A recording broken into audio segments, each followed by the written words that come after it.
أعوذ بالله من الشيطان الرجيم بسم الله الرحمن الرحيم الحمد لله على نعمة الإسلام وكفى بها من نعمة ثم الصلاة والسلام على المبعوث رحمة للعالمين محمد بن عبد الله وعلى آله وأصحابه ومن تبعهم بإحسان إلى يوم الدين أما بعد السلام عليكم ورحمة الله وبركاته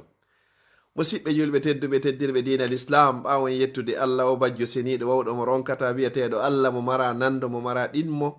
taguɗo en waɗi en bani adama o waɗi en julɓe o waɗi en mofte muhammadu sallllahu alayhi wa sallam ɓawo ɗum ɗo fo hiɗen juula e makko kanko e ɓeygure makko e dendagal sahabaɓe makko e kala wonɗo e lawol ɓeɗo ila yawmil qiyama yo allah waɗu en e maɓɓe ɓaw ɗum ɗo musidɗo moɗon on ka dina e ka enɗan Abdallah Diallo Bruxelles mi salmini on salminago l'islam salminago yimɓe aljanna ka aljanna yo allah waɗan on fu moɗon jaaɓe yimɓe aljanna en toriki allah subhanahu wa ta'ala on e o jemma jibinede nelaɗo sallllahu alayhi wa sallam jemma tedduɗo yo allah ittan joma andeji maɓɓe o jemma jibinede nelaɗo sallllahu alayhi wa sallam jemma tedduɗo yo allah yaafo e ndendagal bakkatuji meɗen en toriki allah subhanahu wa ta'ala teddugol o jemma mo nelaɗo sallallahu alaihi wasallam jibina e muɗum toriki allah yalla yaafo mawɓe men hikkiɓe yeeso ɓen fof enen kadi okka en battane moƴƴa o wurnana en fayɓe meɗen ɓen o waɗa barki e maɓɓe o fewna ɓe hoore lawol l'islam o waɗa ɓe hara ko ardotoɓe ka dina e ka dawla o waɗa ɓe ɗoftiɓe nene e baaba mi toriki allah saabu teddugol o jemma nelaɗo mo nelaɗo sallallahu alaihi wasallam jibina e muɗum yo allah ittan ande kala jon ande muɗum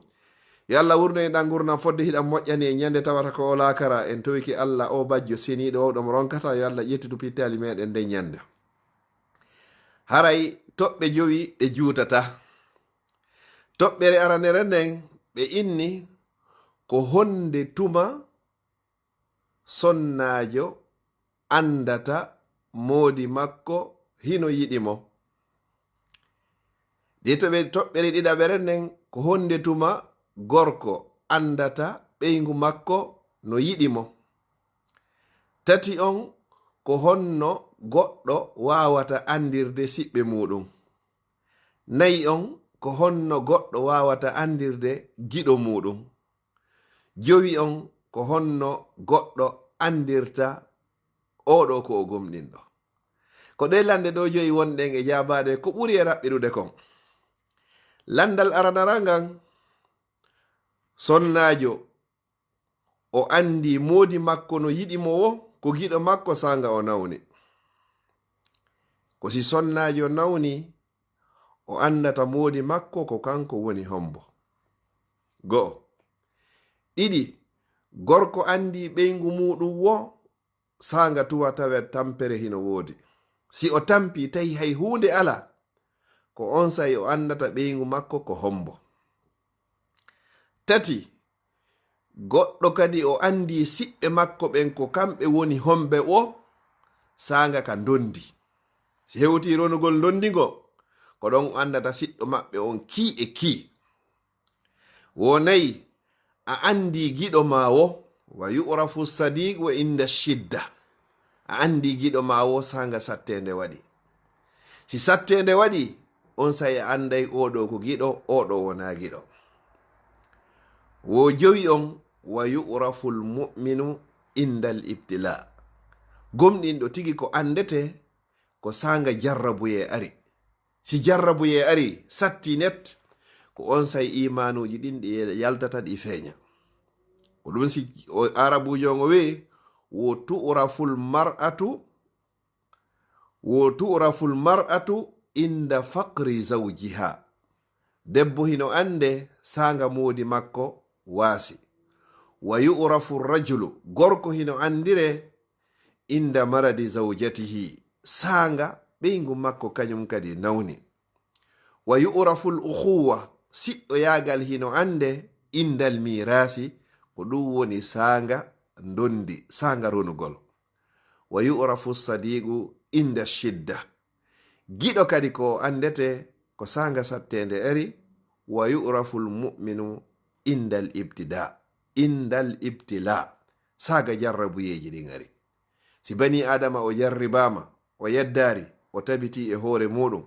ɓay Allah jarribotako neɗɗo sinamo o yiɗi. Inna allaha iza ahabba qauman ibtalahum. Si Allah yiɗi yimɓe tun o jarribotoɓe. Giɗo ma kadi ko sanga sattene nden ari hara hiɗa sattira piiji ɗin fof hino fewtuma hara hinako hoyi hinako weli ko satti tun ko on sai andata ko hombo woni giɗo. Andite sifa hakkunde nelaɗo sallallahu alaihi wasallam e sayyidina Abubakar ni Siddiq. nde nelaɗo sallallahu alaihi wasallam yewno wayninomo ɓe inni haray tigi digi on hiɓe faala ferugol iwa Makka yaha Madina. Kon ɗum sayyidina Abubakar radiyallahu anhu ɓe makono ko as-suhba ko ene woni koye yadata accatalan ɗo ko ɓe yaade kon ɗo wiyete giɗo. ɓe inni kadi wa yu'rafu al-ukhuwa inda al-miras. siɓɓe ɓen kadi ko ɓe andete tigi tigi yiɗuɓe maɓen kaka ndondi. si a maayi e acci ɓeyguli e ɓiɓɓe e jawle boye siɓɓe maɓe ngo fewno on sai andata kadi ko hombo yiɗnoma. eski hara ɓe ndaray koye alyatima hoy ɓe yurmina koye ɓay hande ben makkoye woni e ley mbulmbuldi. ka ɓe ndaray jawdi ndin ɓe yeggita yanganiɗo jawdi ndin ɓe yeggita ɓikkoye jewkoye jeykol jawdi ndin ko on sai andete. ɓe inni kan noon wa yu'rafu rajulu gorko himo ande inda maradi zawjati. si tawi ɓeygu makko nawni o wawimo dankade yurminamo ɓattomo hara o dogarimo ko on sai andete tigi tigi on giggol ngol. amma debbo on ko honto andete ko sanga tawata hay hunde alaka jiifa ko on sai ɗon haray andete. ɓeɗo fuu ɓeɗo ko ɗi sa'iji ɗo woni ko ɓe andete. fillito ɗemɓi gorko ko andirte ko sanga ɓeygu makko nawni. sonnajo ko andete ko sanga tawata modi makko waasi. giɗo ko andete ko sanga sattende. siɓɓe ko andete kaka sanga ndondi. gomɗinɗo ko andete ko sanga jarrabu yeeri.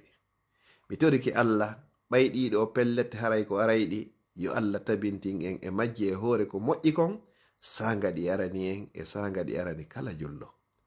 mi toriki Allah subhanahu wa ta'ala o jemma tedduɗo ɗo